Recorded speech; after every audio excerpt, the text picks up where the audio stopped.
Hi friends, നമസ്കാരം. നമ്മുടെ ഇഷ്ടവിശേഷങ്ങളായ കാതോട് കാതോരത്തിൻ്റെ ഒരു അടിപൊളി വിശേഷമായിട്ടാണ് വന്നിരിക്കുന്നത്. അപ്പോൾ എല്ലാവർക്കും നല്ലൊരു ദിവസം ആശംസിച്ചുകൊണ്ട് തന്നെ നമുക്ക് വിശേഷത്തിലേക്ക് പോകാം. അപ്പോൾ തുടങ്ങുമ്പോൾ തന്നെ നമ്മുടെ അഞ്ജലി വന്നിരിക്കുകയാണ്. മീനുവിനെ പറഞ്ഞു വിടണ്ടേ, ഭയങ്കര ഇൻട്രസ്റ്റിലാണ് വന്നിരിക്കുന്നത് കേട്ടോ. അപ്പം മീനുവും അർജുനും വന്നപ്പോഴേക്കും അല്ല ബാഗ് എവിടെ എന്ന് കാഞ്ചന ചോദിക്കുകയാണ്. എടുക്കാം എന്ന് മീനു പറഞ്ഞു. അപ്പോൾ പ്രഭയും കാഞ്ചനയും അതുപോലെ തന്നെ അഞ്ജലിയും അർജുനും ഒക്കെ ഉണ്ട്. ആ കൂട്ടത്തിൽ നമ്മുടെ ഗൗതവും അഖിലയും കൂടെ ഇറങ്ങി വരുന്നുണ്ട് കേട്ടോ. അപ്പോൾ ഇവർ നിന്നപ്പോഴത്തേനും വേഗം തന്നെ വളരെ സഹതാപത്തിൽ അഞ്ജലി പറയാണ്, അതെ മീനു, എന്നോട് ദേഷ്യമൊന്നും തോന്നരുത്. ഞാൻ അർജുനെ തട്ടിയെടുത്തു എന്ന് നീ കരുതരുത്. അതുകൊണ്ടാണ് ഞാൻ ഈ പറയണത്. അർജുനില്ലാതെ എനിക്ക് ജീവിക്കാൻ പറ്റില്ല മീനു. അതുകൊണ്ടാണ് നിന്നോട് ഞാൻ ഒഴിഞ്ഞു പോകാൻ പറഞ്ഞത്. അവൻ്റെ മനസ്സിൽ ഞാനുണ്ട്, അതുകൊണ്ട് മാത്രമാണ് അങ്ങനെ പറഞ്ഞത് കേട്ടോ. ദൈവമേ, എൻ്റെ പ്രാർത്ഥന കേട്ടു എന്ന് പ്രഭ പറഞ്ഞു. അപ്പോഴത്തേനും നീ വിഷമിക്കരുത് കേട്ടോ അർജുൻ, നിനക്ക് അഞ്ജലി തന്നെയാണ് നിനക്ക് ചേർന്ന പെണ്ണ്. അമ്മ എന്തായി പറയണത്? അവൻ എന്തിനാ വിഷമിക്കുന്നത്? അവൻ സന്തോഷിക്കാമേ എന്ന് ഉടനെ കാഞ്ചനയുടെ മറുപടി. മീനു നേരെ ഒന്നും മിണ്ടിയില്ല, അഞ്ജലിയുടെ അടുത്തേക്ക് ചെല്ലുകയാണ്. അപ്പം അഞ്ജലി അടുത്തേക്ക് ചെന്നു. അപ്പം എനിക്കെല്ലാം മനസ്സിലായി അഞ്ജലി, നീ മനസ്സിലാക്കാൻ വൈകിപ്പോയി. സാരമില്ല കേട്ടോ മീനു, ഇപ്പോഴെങ്കിലും നിനക്കെല്ലാം മനസ്സിലായല്ലോ.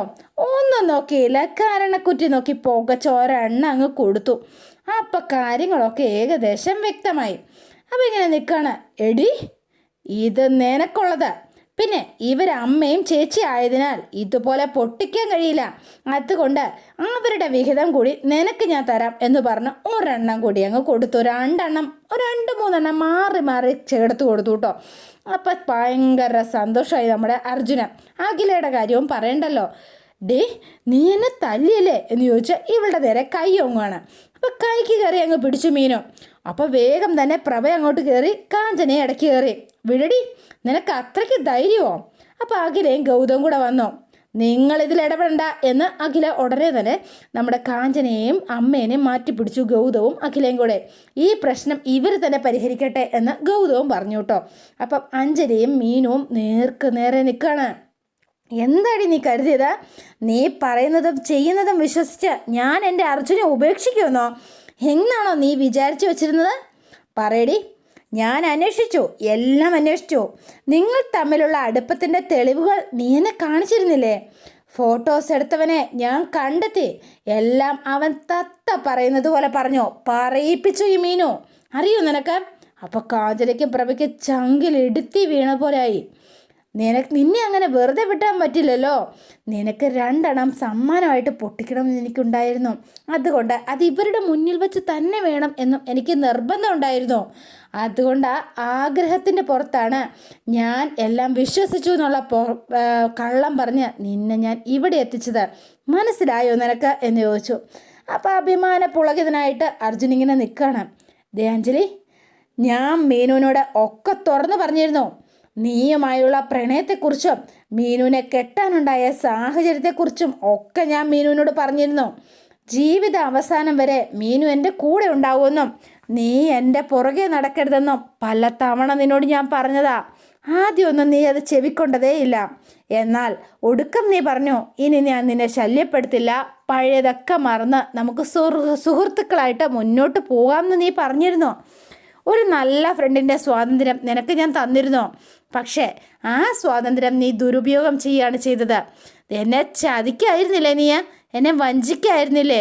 മീനുവിനെ എന്നിൽ നിന്ന് അകറ്റാൻ വേണ്ടിയിട്ട് കളിക്കുമായിരുന്നു എന്ന് എനിക്കിപ്പോഴാണ് മനസ്സിലായത്. എന്തായാലും നിനക്ക് കിട്ടേണ്ടത് കിട്ടിയപ്പം ഒരു സമാധാനമൊക്കെ തോന്നില്ലേ? പിന്നെ അതിനെ നിങ്ങൾ 2 പേരും കൂട്ടുനിന്നു എന്ന് അമ്മയോടും ചേച്ചിയോടും പറയാം. അഞ്ജലി, നിന്നോട് എനിക്ക് ദേഷ്യമല്ല തോന്നുന്നത്, വെറും സഹതാപമാ. ഞാനാണോ നിന്നെ ചതിച്ചത്? പറ അർജുൻ, നീ അല്ലേടാ എന്നെ ചതിച്ചത്? പറയ. എന്നിട്ട് എന്നെ പ്രണയിച്ചിരുന്നില്ലേ? എന്നെ നിഷ്കരണം വലിച്ചെറിഞ്ഞിട്ടല്ലേ നീ ഇവളുടെ കഴുത്തിൽ താലി കെട്ടിയത്? പ്രണയിച്ചില്ല എന്ന് ഞാൻ പറഞ്ഞില്ലല്ലോ. പക്ഷേ ഒരു കാര്യം ഞാൻ പറഞ്ഞിരുന്നു, ഇവളുടെ കഴുത്തിൽ താലി കെട്ടിയതോടെ അത് അവസാനിച്ചു. അത് ഞാൻ പറഞ്ഞതാണ് നിന്നോട്. എന്താ ശരിയല്ലേ അഞ്ജലി? മീനുവിനെ വിവാഹം കഴിക്കാനുണ്ടായ സാഹചര്യം അത് ഞാൻ നിന്നോട് പറഞ്ഞതാ. ഒരിക്കലും ഞാൻ അവളെ ഉപേക്ഷിച്ചില്ല എന്നും നിനക്കറിയാം. എന്നിട്ടും നീ എന്തിനാ എന്നെ ഇങ്ങനെ ഉപദ്രവിക്കുന്നത്? ഞങ്ങളെ വെറുതെ വിട്ടൂടെ നിനക്ക് എന്ന് ചോദിച്ചു. അപ്പോൾ അഞ്ജലി ഇങ്ങനെ നിൽക്കുക. നിൻ്റെ വിഷമം എനിക്ക് മനസ്സിലാവുന്നത് കൊണ്ട് മാത്രമാണ് എന്നിൽ നിനക്ക് കൂടുതൽ സ്വാതന്ത്ര്യം തന്നത്. പക്ഷേ നീ എന്നോട് പ്രതികാരം ചെയ്യായിരുന്നു അല്ലേ? നീ എന്നെ മീനുവിനെ എന്നിൽ നിന്ന് അകറ്റാനാണ് നോക്കിയത്. അഞ്ജലി, ഇനി എൻ്റെയും അർജുൻ്റെയും ഇടയിലേക്ക് നീ കടന്നു വരാൻ ശ്രമിക്കരുത്. ശ്രമിച്ചാൽ ഇപ്പം കിട്ടിയതായിരിക്കില്ല നിനക്കിനി കിട്ടാൻ പോണത്. അതുകൊണ്ട് കൈവിട്ട് കളിക്ക് നീ നിൽക്കരുത്. മനസ്സിലായോ നിനക്ക്? ഇനി സപ്പോർട്ട് ചെയ്യാനെന്നവരെ കേൾക്കാൻ വേണ്ടിയാ പറയണത്. നീ എന്തോ ചെയ്യൂടി എന്നെ എന്ന് ചോദിച്ചുകൊണ്ട് പ്രഭ ഇങ്ങനെ ചാടി വീഴാൻ തുടങ്ങിയപ്പോൾ ഗൗതം വേണ്ട എന്ന് പറഞ്ഞ് തടഞ്ഞങ്ങ് നിർത്തി. അഞ്ജലി ആരാണെന്ന് നിനക്കറിയില്ല എന്നായിരുന്നു അടുത്ത കാഞ്ചനയുടെ മറുപടി. അയ്യോ അറിയാമേ, കുറച്ച് കാശ് കയ്യിലുണ്ട് എന്ന് കരുതി എന്ത് വൃത്തികേടും ചെയ്യാമെന്ന് കരുതരുത്. വിവാഹം കഴിക്കാത്ത എത്രയോ ചെറുപ്പക്കാർ നാട്ടിലുണ്ട്. അവരുടെ പുറകെ പോ. എന്തിനാ ഞങ്ങളുടെ കുടുംബം തകർക്കാൻ നോക്കുന്നത്? നാണാവില്ലേ നിനക്ക് എന്ന് ചോദിച്ചു. അപ്പം ഇങ്ങനെ നിന്ന് തൊലി ഉരിഞ്ഞ് നിൽക്കുകയാണ്.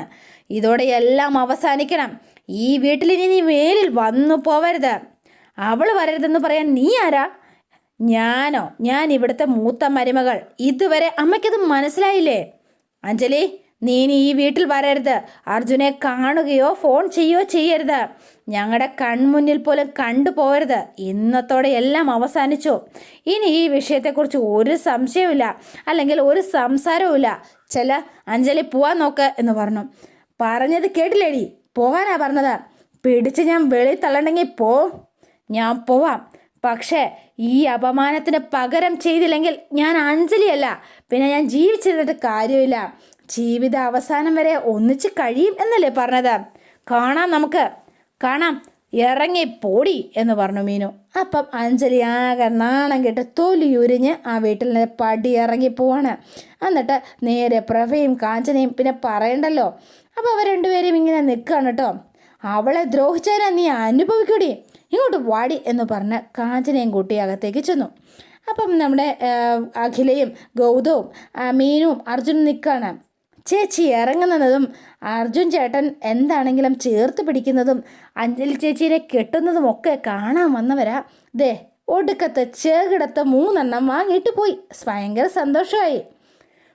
ഒരു വലിയ ഭാരം തലേന്ന് ഇറക്കി വെച്ചതുപോലെയായി എന്ന് അർജുൻ പറഞ്ഞപ്പോൾ മീനു പറഞ്ഞു, എനിക്കും ക്ഷേത്രത്തിൽ പോകണ്ടേ, നമുക്ക് റെഡിയാവാം വാ എന്ന് പറഞ്ഞ് രണ്ടുപേരും ഭയങ്കര സന്തോഷത്തിലകത്തേക്ക് പോവാണ്. ഇത് കണ്ടപ്പം അഖിലയ്ക്കും ഗൗതത്തിനും ഭയങ്കര സന്തോഷമായിട്ടോ. ഉടനെ അഖില പറയാണ്, കണ്ടോ എത്ര സ്നേഹത്തിലുള്ള ജീവിതം അവരുടേത്.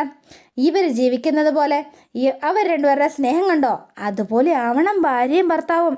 നീ എന്നെ പഠിപ്പിക്കണ്ട എന്ന് പറഞ്ഞുകൊണ്ട് നേരെ ഗൗതവും അകത്തേക്ക് പോയി. അപ്പോൾ ഗൗതത്തിനെയും വരച്ച വരയിലാക്കാൻ വേണ്ടിയിട്ട് തന്നെയാണ് നമ്മുടെ അഖില ഇരിക്കുന്നത് കേട്ടോ. അപ്പോൾ പിന്നെ കാണുന്നത് നമ്മുടെ കാഞ്ചനേനെയും പ്രഭേനെയാണ്. ആകെ ദുഃഖിച്ച് രണ്ടുപേരും അടുക്കളയിൽ പോയി താടിക്ക് കൈയൊക്കെ കൊടുത്ത് ഇങ്ങനെ ഇരിപ്പാണ്. കഷ്ടം. അമ്മ എന്തിനാ എന്നെ ഇങ്ങനെ നോക്കി പേടിപ്പിക്കുന്നത്? ഞാൻ എന്ത് പിഴച്ചു? അപ്പോൾ കാഞ്ചന നിൽക്കുകയാണ്. എല്ലാം തകിടം മറിഞ്ഞത് പെട്ടെന്നായിരുന്നല്ലോ. എന്താ കാരണമെന്ന് ആലോചിച്ചിട്ട് ഒരു പിടിയും കിട്ടണില്ല. ഒന്നും തകിടം പറഞ്ഞിട്ടില്ല. എല്ലാം മീനുവിൻ്റെ പ്ലാനായിരുന്നു. നിന്നെയും അഞ്ജലിയെയും തന്ത്രപൂർവ്വം കബളിപ്പിച്ചത് അവള്. എന്തോ ഒരു സന്തോഷമായിരുന്നു. വെറുതെ എന്നെയും കൊതിപ്പിച്ചു എന്ന് പറഞ്ഞാൽ മതിയല്ലോ. ഇനിയിപ്പോൾ എന്താ ചെയ്യുക? മീനുവിനെ ഇവിടുന്ന് എന്തൊക്കെ രീതിയിൽ ഓടിക്കാൻ നോക്കി, ഒന്നും നടന്നില്ല എന്ന് മാത്രമല്ല ഇപ്പോഴും നമുക്ക് തിരിച്ചടി കിട്ടുകയും ചെയ്തു. ഇനി എന്താ ചെയ്യുക? അവക്ക് മുന്നേ തോക്കാനാണല്ലോ നമ്മുടെ വിധി. ഇനി നമ്മൾ എന്ത് ചെയ്യുമേ എന്ന് ചോദിച്ചു കാഞ്ചന. ഇനി എന്ത് ചെയ്യണമെന്ന് ഞാൻ പറയാം എന്ന് പറഞ്ഞ് അർജുനും മീനും കൂടെ അങ്ങോട്ടേക്ക് വരികയാണ്. അപ്പം എന്ത് ചെയ്യാനാ? അപ്പോൾ വേഗം അങ്ങോട്ടേക്ക് വന്നിട്ട് ഞങ്ങൾ രണ്ടുപേരും ക്ഷേത്ര ദർശനത്തിന് പോവാം. നിങ്ങൾക്ക് 2 പേർക്കും വേണമെങ്കിൽ കൂടെ വരാം. അവിടുത്തെ പുണ്യ നദിയിൽ മുങ്ങിക്കുളിച്ച് 2 പേരും ഇതുവരെ ചെയ്ത പാപങ്ങളൊക്കെ കഴുകിക്കളയുക. ക്ഷേത്രത്തിൽ പ്രാർത്ഥിക്കാം. പിന്നെ മീനുവിനോട് പറയുന്നതിന് പകരമായി ദൈവത്തോട് മാപ്പ് പറയുക. മരുമകളെ സ്നേഹിച്ച് നല്ലൊരു അമ്മായിയമ്മയായിട്ട് ജീവിക്കുക. നല്ലൊരു ചേച്ചിയായിട്ട് ചേച്ചിയും. നീ എന്താടാ ഞങ്ങളെ കളിയാക്കുകയാണോ? ഞങ്ങൾക്ക് മനസമാധാനത്തോടെ കഴിയണം, അതുകൊണ്ട് പറഞ്ഞേ ഉള്ളൂ. അതിന് നിങ്ങൾ നന്നായേ പറ്റൂ. അതുകൊണ്ടാണ് ഞാൻ ഈ പറയണത്. ഞങ്ങൾ ഈ ചെയ്യുന്നതൊക്കെ നിനക്ക് വേണ്ടിയിട്ടാ. അതെൻ്റെ മോനൊന്നും ഓർത്താൽ മതിയായിരുന്നു. എൻ്റെ പൊന്നമ്മേ, എനിക്ക് വേണ്ടിയിട്ട് എൻ്റെ അമ്മ ഒന്നും ചെയ്യണ്ട. എന്നെ ഒന്ന് വെറുതെ വിട്ടാൽ മാത്രം മതി. അത്രയും ചെയ്യാൻ പറ്റുമോ അമ്മയ്ക്ക്? ഇവിടെ നിന്നിട്ട് ഇതുണ്ടല്ലോ, ഇത് അർജുൻ എൻ്റെ കഴുത്തിൽ കെട്ടിയ താലിയാണ്. ഇത് ഞാൻ എൻ്റെ മരണം വരെ പൊട്ടിച്ചെറിയില്ല. അഞ്ജലി എന്നല്ല, ആര് ഇറക്കിയാലും അത് നടക്കില്ല എന്ന് തന്നെ പറഞ്ഞു മീനു. അഞ്ജലി ഈ വഴിക്ക് വരില്ല. അതുകൊണ്ടേ ഇനി ആരെയാ ചേച്ചി രംഗത്തിറക്കുന്നത്? നീ കൂടുതൽ സന്തോഷിക്കണ്ട. ചതിച്ചതാവള് ചതിച്ചത്.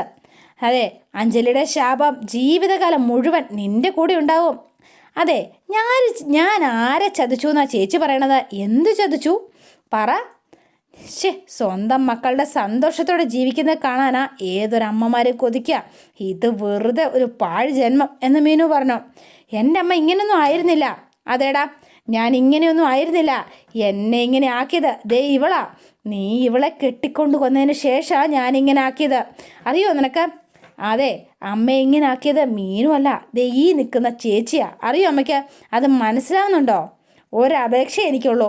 ദയവ് ചെയ്ത് ഇനിയെങ്കിലും ഞങ്ങളെ ഒന്ന് സമാധാനമായിട്ട് ജീവിക്കാൻ അനുവദിക്ക്, ഉപദ്രവിക്കരുത് എന്ന് മീനു പറഞ്ഞു. മീനു പോണ്ടേ, നമുക്ക് ഇറങ്ങാം, നമുക്ക് ലേറ്റാക്കണ്ട. എന്താണെങ്കിലും ഇവരോട് സംസാരിക്കുന്നതും പട്ടിയുടെ വാല് നുവരാൻ കുഴകല്ലിടുന്നതും ഒരുപോലെ ആയിരിക്കും. അതുകൊണ്ടേ നമുക്കിറങ്ങാം എന്ന് പറഞ്ഞു. അപ്പോൾ ഇവരിറങ്ങാൻ തുടങ്ങിയപ്പം അതെ, ക്ഷേത്ര ദർശനം കഴിഞ്ഞ് ഞങ്ങൾ നാളെ ഉച്ചയ്ക്കേ വരുള്ളൂ. അപ്പം കാര്യങ്ങൾ പ്ലാൻ ചെയ്യാൻ ഇഷ്ടം പോലെ സമയമുണ്ട്. അല്ല, പ്ലാൻ ചെയ്യ്, ചുമ്മാ തോക്കാലോ, അതുകൊണ്ട് പറഞ്ഞു എന്നേ ഉള്ളൂ. വേഗം പ്ലാൻ ചെയ്യ്, ഒന്ന് പോടാ എന്ന് പറഞ്ഞു. അപ്പോൾ അർജുനും മീനും കൂടി നേരെ അങ്ങോട്ടേക്ക് പുറപ്പെടുകയാണ്. അമ്മേ, രണ്ടുപേരും പറഞ്ഞത് കേട്ടില്ലേ അമ്മേ എന്ന് പറഞ്ഞു. അതെ, എന്തായാലും എല്ലാം അവസാനിച്ചെന്നാ അവർ കരുതിയിരിക്കുന്നത്. അഞ്ജലി വേണമെന്നില്ല, നമ്മൾ തന്നെ മതി. എന്ത് വേണമെന്ന് എനിക്കറിയാം. രണ്ടുപേരും അധികകാലം ഒരുമിച്ച് ജീവിക്കില്ല, അത് ഞാൻ തീരുമാനിച്ചിട്ടുണ്ട്. അതിനെ വിടില്ല ഞാൻ എന്ന് ഉടനെ പ്രഭ ഇങ്ങനെ മനസ്സിൽ വിചാരിച്ച് ഇങ്ങനെ നിൽക്കുകയാണ്, കണക്ക് കൂട്ടി. അപ്പോൾ പിന്നെ നമ്മൾ കാണുന്നത് അഞ്ജലിനെയാണ്. അപ്പോൾ അഞ്ജലി ആകെ നാണം കെട്ട് അപമാനിതയായിട്ട് നേരെ വീട്ടിലേക്കെത്തി. അപ്പോൾ വീട്ടിലേക്കെത്തി വാതിലൊക്കെ തുറന്ന് അവിടെ ഇരുന്ന ബുക്കും സകല സാധനവും എടുത്ത് വലിച്ചെറിയാണ്. എന്നിട്ട് കലി തീരുന്നില്ല. ഓർത്തിട്ടിരിക്കും, സഹിക്കാൻ പറ്റുന്നില്ല. വിടില്ല മീനു, വിടില്ല. നിന്നെ അർജുനെയും ഒരുമിച്ച് ജീവിക്കാൻ ഞാൻ വിടില്ല. നീ അങ്ങോട്ട് അർജുൻ എൻ്റെ ശത്രുവാ, ശത്രു. എന്നോട് കാണിച്ച ചതിക്ക് അവനെ കൊണ്ട് ഞാൻ അനുഭവിപ്പിക്കും. നിനക്കെന്നെ അറിയില്ല മീനു, ഞാൻ ആരാണെന്ന് നിന്നെ പഠിപ്പിക്കും ഞാൻ. എനിക്ക് എന്ത് ചെയ്യാൻ പറ്റുമെന്ന് നിനക്ക് കാണാൻ പോകുന്നതേ ഉള്ളൂ. ഒന്നിച്ച് നിങ്ങൾ ജീവിക്കില്ല ഞാൻ. രണ്ടുപേരും രണ്ട് വഴിക്ക് പോവും. അതിനു വേണ്ടിയിട്ട് എന്തൊക്കെ ചെയ്യാൻ പറ്റുമോ അതൊക്കെ ഞാൻ ചെയ്തിരിക്കും. അത് ഈ അഞ്ജലിയുടെ ശരിക്കും ദൃഢപ്രതിജ്ഞയാണ് എന്നൊക്കെ മനസ്സിൽ വിചാരിച്ച് ഇങ്ങനെ അഞ്ജലി കാലിൽ പൂണ്ട് അവിടെ നിന്ന് ഇങ്ങനെ ഉറഞ്ഞ് തുള്ളുകയാണ്. പിന്നെ കാണുന്നത് മീനുവിനെയും കൂട്ടി ക്ഷേത്രത്തിലേക്ക് പോവാണ്. അപ്പോൾ നമ്മുടെ അർജുൻ്റെ തോളിൽ കടന്ന് ഉറങ്ങിപ്പോയിട്ടോ, കുറേ നേരമായി. അപ്പോൾ ഒരു എന്താ പറയുക, ഗട്ടറൊക്കെ ചാടിയപ്പോഴത്തേനും വേഗം ചാടി എഴുന്നേറ്റിട്ട്, അയ്യോ ഞാൻ കുറേ നേരമായി ഉറങ്ങാൻ തുടങ്ങിയിട്ട്. കുറച്ചായി. ബുദ്ധിമുട്ടായോ? എന്ത് ബുദ്ധിമുട്ട്? സന്തോഷമായി മീനു, എനിക്ക് ഒരുപാട് സന്തോഷമായി. മീനു വേണേ കിടന്നോ? വേണ്ട അർജുൻ. അല്ല, ക്ഷേത്രത്തിൽ എത്താറായോ എന്ന് ചോദിച്ചു. എത്താറായി, ഇനിയിപ്പോൾ അധിക ദൂരമില്ല എന്ന് പറഞ്ഞു. അല്ല, ഒരു കാര്യം ചോദിക്കാൻ മറന്നു. എന്താ നേർച്ച? അത് പറഞ്ഞില്ലല്ലോ മീനു. എന്താണെന്ന് പറ മീനു. അല്ല, ഇയാളെ എനിക്ക് നഷ്ടമാവരുതേ എന്നായിരുന്നു എൻ്റെ പ്രാർത്ഥന. പിന്നെ അഞ്ജലി തട്ടിക്കൊണ്ട് പോവരുതേ എന്നുമായിരുന്നു. അപ്പം പിന്നെ പ്രാർത്ഥന ഫലം കണ്ടു. അതാ ഞാൻ ഇപ്പം തന്നെ ക്ഷേത്രത്തിലേക്ക് പുറപ്പെട്ടത്. അത് വീട്ടിലിരുന്ന ദേവിയോട് പറഞ്ഞാലും ദേവി കേൾക്കുമായിരുന്നു എന്ന് പറഞ്ഞു. ക്ഷേത്രത്തിൽ തന്നെ ചെയ്യണം അർജുൻ. താമസിച്ച് ഇനി വൈകുന്നേരവും രാവിലെ നമുക്കിവിടെ തൊഴുതിട്ട് വേണം പോവാൻ. എന്താണെങ്കിലും ഭയങ്കര ധൈര്യമുള്ള ശക്തിയുള്ള ദേവീനെ തന്നെയാണ് പ്രാർത്ഥിച്ചത്. നിനക്ക് എവിടെ നിന്ന് കിട്ടി മീനു ഈ ധൈര്യവും ശക്തിയും? ഇനി അഞ്ജലി ആ പരിസരത്തേക്ക് വരില്ല. അമ്മാതിരി അടിയല്ലേ നീ കൊടുത്തത്. കഷ്ടം തന്നെ. എന്താണെങ്കിലും അമ്മയും ചേച്ചിയും ഒന്ന് പേടിച്ചിട്ടുണ്ട്. അവരെയും ഇതോടെ ഒന്ന് ഒതുങ്ങി കിട്ടുമായിരിക്കും എന്ന് പറഞ്ഞു. തൻ്റെ തനി നിറം ഞാൻ ഇന്നല്ലേ കണ്ടത്. അമ്പോ, ഞാനും ഒന്ന് ഒതുങ്ങുന്നത് നല്ലതാ എന്ന് പറഞ്ഞു. അപ്പം മീനു ഇങ്ങനെ ചിരിക്കാട്ടോ. പേടിക്കണ്ട കേട്ടോ, തന്നെ ഞാൻ ഒന്നും ചെയ്യില്ല. ഭർത്താവിനെക്കുറിച്ച് എന്തെങ്കിലും തെറ്റായി കേട്ടാൽ മുന്നും പിന്നും കേൾക്കാതെ കെട്ടുതാലി പൊട്ടിച്ച് കളയുന്ന ഭാര്യമാരെ ഇന്നത്തേക്കുള്ള കാലത്ത്. പക്ഷേ നീ അതിൽ നിന്നൊക്കെ വ്യത്യസ്തയാണ്, അതെനിക്ക് മനസ്സിലായേ.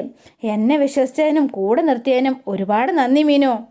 നമ്മൾ ഭാര്യ ഭർത്താക്കന്മാരാണ്, എന്തെങ്കിലും പറഞ്ഞാൽ നന്ദി പറയരുതെന്നും നാഴികയ്ക്ക് 40 വട്ടം പറയുന്ന ആളല്ലേ അർജുൻ. എന്നിട്ട് എന്നെ താങ്ക്സ് പറയണത്? എന്നോട് താങ്ക്സ് ഒന്നും പറയണ്ട എന്ന് പറഞ്ഞു. പിന്നെ എന്ത് പറയണം? അപ്പോൾ ഒന്നും മിണ്ടിയില്ല. എന്നിട്ട് തിരിഞ്ഞിരുന്നിട്ട് കേൾക്കാൻ ആഗ്രഹിച്ചത് അർജുൻ പറയണില്ലല്ലോ. എന്താ മീനു ആലോചിക്കുന്നത്? ഒന്നുമില്ല എന്ന് പറഞ്ഞ് വീണ്ടും അർജുൻ്റെ തോളിലേക്ക് ചാഞ്ഞു കിടന്നു കേട്ടോ. ഇനി മനസ്സിലുള്ളത് അങ്ങ് തുറന്നു പറഞ്ഞാലോ എന്ന് അർജുൻ ഇങ്ങനെ മനസ്സിൽ വിചാരിച്ചതേ ഉള്ളൂ. പറഞ്ഞൊന്നുമില്ല. രണ്ടാൾക്കാരോടെ അങ്ങനെ ക്ഷേത്രത്തിലേക്ക് പോവാണ്. പിന്നെ കാണുന്നത് ഗൗതത്തിനെയാണ്. ഒരു വീടാണോ ഇത്? ഒരു കാര്യം, ഒരു ഭക്ഷണം എടുത്തു തരാൻ ആരുമില്ല. ഭക്ഷണം വേണമെന്ന് പറഞ്ഞപ്പോൾ വേണമെങ്കിൽ എടുത്തു കഴിക്കാൻ. വിശന്നിട്ടാണെങ്കിൽ വയ്യ. ഇനിയിപ്പോൾ എന്താ ചെയ്യാം? അവസാനം ഗൗതം ഒരു കാര്യം തീരുമാനിച്ചു. എന്നാൽ പിന്നെ എടുത്ത് തിന്നു കളയാം, അല്ലാതെ ഇപ്പോൾ എന്ത് ചെയ്യാനാ? വേറെ നിവർത്തിയില്ല. വേഗം തന്നെ പാത്രമൊക്കെ എടുത്തു വെച്ചു. ആൾ ഭക്ഷണം കഴിക്കാനായിട്ടെല്ലാം വിളമ്പി വായിലേക്ക് വെക്കാൻ തുടങ്ങുമ്പോഴത്തേനുമാണ് നമ്മുടെ അഖില അടുത്ത പണിയായിട്ട് ഇറങ്ങി കേട്ടോ. വേഗം തന്നെ ഇങ്ങനെ കൊണ്ടു ചെല്ലുന്ന സമയത്ത് എടാ മണ്ടച്ചാരെ എന്നൊരു വിളി. അപ്പോൾ വേഗം തിരിഞ്ഞു നോക്കുകയാണ്. ഫോൺ ചെവി വെച്ചിട്ടുണ്ട്. കുറച്ചെങ്കിലും നാണം വേണ്ട. നാണം നിന്നോട് എത്ര തവണ ഞാൻ പറഞ്ഞു, എന്നിട്ട് നിൻ്റെ തലയിൽ കയറുന്നില്ലേ? നീയൊക്കെ ഒരാണാണോടാ? വല്ല ജോലിക്ക് പോയിക്കൂടെ നിനക്ക്? മറ്റുള്ളവർ അധ്വാനിച്ച് കൊണ്ടുണ്ടാക്കിയത് വെട്ടി വിഴുങ്ങാൻ നിനക്ക് നാണമില്ലേ? രാവിലെ 10 മണി വരെ ഉറക്കം, അത് കഴിഞ്ഞ് നല്ല 2 ചായ, ബ്രേക്ക്ഫാസ്റ്റ്, പിന്നെയും ഉറക്കം. ഉച്ചയ്ക്ക് 1 കലം ചോറ്, പിന്നെയും ഉറക്കം.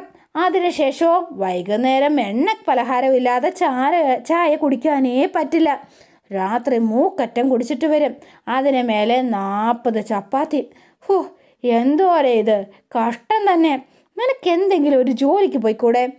സ്വന്തമായിട്ട് അധ്വാനിച്ചുണ്ടാക്കുന്ന ഭക്ഷണത്തിനെ നല്ല ടേസ്റ്റാ, അറിയോ നിനക്ക്?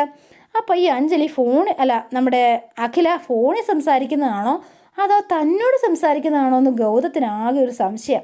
അപ്പം ഗൗതത്തിൻ്റെ അടുത്ത് വന്നതെന്നാണ് ഈ സംസാരം മുഴുവൻ. അപ്പോൾ ആൾ ശ്രദ്ധിച്ചിരിക്കുക. ചില മൃഗങ്ങൾ പോലും ജോലി ചെയ്തിട്ടേ ജീവിക്കൂ, അറിയോ നിനക്ക്?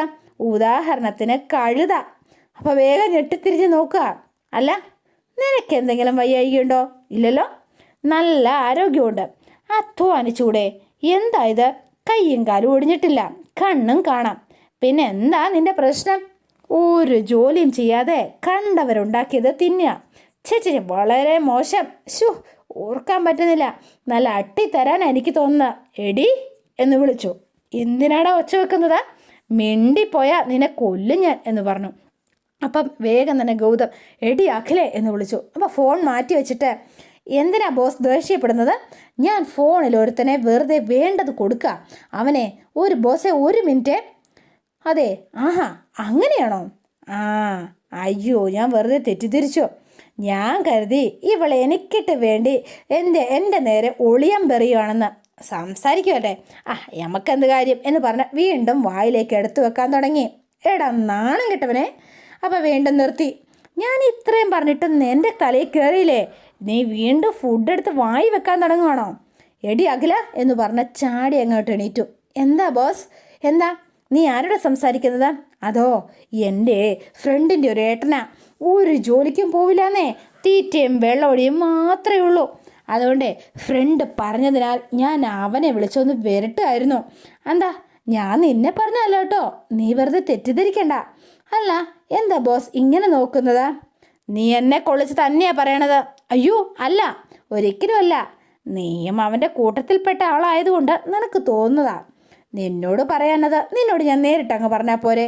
ഞാൻ എൻ്റെ ഫ്രണ്ടിൻ്റെ ഏട്ടനോടാ സംസാരിച്ചത്. സത്യമായിട്ടും അതേന്നേ. ഭക്ഷണം കഴിക്കും ബോസേ, കഴിക്ക് എന്ന് പറഞ്ഞു. അപ്പോൾ വേഗം തന്നെ വീണ്ടും ഇരുന്നു. അപ്പോൾ 2 പ്രാവശ്യം വെച്ചപ്പോഴും കിട്ടിയാടി.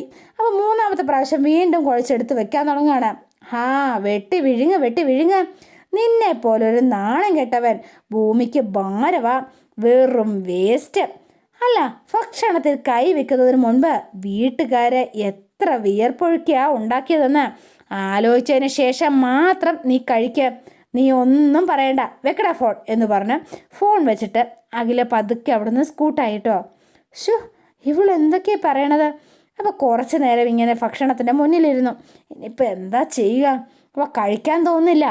അവൾ ഫോണിൽ പറഞ്ഞതല്ല, എന്നോട് തന്നെ പറഞ്ഞതാ. എന്തൊരു ഗതികെട്ട ജീവിതം. അപ്പോൾ ഭക്ഷണവും തള്ളി മാറ്റിയിട്ട് ഗൗതം എഴുന്നേറ്റ് പോവാണ്. അപ്പോൾ അഖില മാറി നോക്കിയിട്ട് പോ, മനസ്സിനെ കൊള്ളാൻ വേണ്ടി തന്നെയാണ് ഞാൻ പറഞ്ഞത്. അവൻ്റെ ഒരു ദേഷ്യം കണ്ടില്ലേ? ഒരു 100 രൂപയെങ്കിലും അധ്വാനിച്ചുണ്ടാക്കിയിട്ട് നീ ഭക്ഷണം കഴിച്ചാൽ മതി, അല്ലാതെ എന്ന് പറഞ്ഞ് അഖിലയും കാര്യം സാധിച്ച ശേഷം അഖിലയും അങ്ങ് പോയി. പിന്നെ നമ്മൾ കാണുന്നത് കാഞ്ചനേനെയാണ്. അപ്പോൾ കാഞ്ചന ചെടിയൊക്കെ നനച്ചുകൊണ്ടിരിക്കുമ്പോൾ പോസ്റ്റ്മാൻ അങ്ങോട്ടേക്ക് എത്തുകയാണ്. മീനാക്ഷി ഇല്ലേ ഇവിടെ എന്ന് ചോദിച്ചു. അപ്പം ഇല്ല, അവളിവിടെ ഇല്ല. കാഞ്ചന, മീനാക്ഷി വിളിക്കുക എന്ന് പറഞ്ഞു. അല്ല ചേട്ടാ, മീനും ഇവിടെ ഇല്ല. അവളിവിടെ പോയതാ? ഏതോ ക്ഷേത്രത്തിൽ പോയതാ. എപ്പോൾ വരും? എനിക്കറിയില്ല. മീനാക്ഷി വരുമ്പോഴേ നാളെ പോസ്റ്റ് ഓഫീസിലേക്ക് വരാൻ പറയണം. എന്താ, അവൾക്ക് വല്ല ലവ് ലെറ്ററും വന്നിട്ടുണ്ടോ? ലവ് ലെറ്ററാണേ ഇവിടെ ഏൽപ്പിക്കില്ലേ? ഇത് രജിസ്റ്റേർഡാ. അവളിപ്പോൾ ഇവിടെ ഇല്ലല്ലോ, അതുകൊണ്ടാണ് നാളെ പോസ്റ്റ് ഓഫീസിൽ വന്ന് കൈപ്പറ്റാൻ പറഞ്ഞത്. രജിസ്റ്റേർഡാണോ? ഓ, എന്നാൽ ബാങ്കിൽ നിന്നായിരിക്കും. സ്വർണം പണയം വെച്ചത് ലേലത്തിൽ പോകുന്നതിന് നോട്ടീസായിരിക്കാം. ഏയ്, ഇത് അപ്പോയിൻമെൻ്റ് ലെറ്ററാ എന്ന് പറഞ്ഞു. കാഞ്ചന ഞെട്ടിപ്പോയി കേട്ടോ. അപ്പോൾ അതോടെയാണ് ഇന്നത്തെ വിശേഷം അവസാനിക്കുന്നത്. ഇനി നാളത്തെ വിശേഷം ഇതിലും ഗംഭീരമാണ്. അപ്പോൾ എല്ലാവരും വെയിറ്റ് ചെയ്യുക. ഇഷ്ടപ്പെട്ടുവെങ്കിൽ ലൈക്ക് ചെയ്യുക, ഷെയർ ചെയ്യുക, തൊട്ടടുത്ത് ആ ബെൽ ബട്ടൺ കൂടെ ഒന്ന് ഞെക്കുകയാണെങ്കിൽ ഞാൻ ഇടുമ്പോൾ തന്നെ നോട്ടിഫിക്കേഷൻ ലഭിക്കുന്നതായിരിക്കും. പുതുപുത്തൻ വിശേഷമായിട്ടെത്താം. Bye and see you again.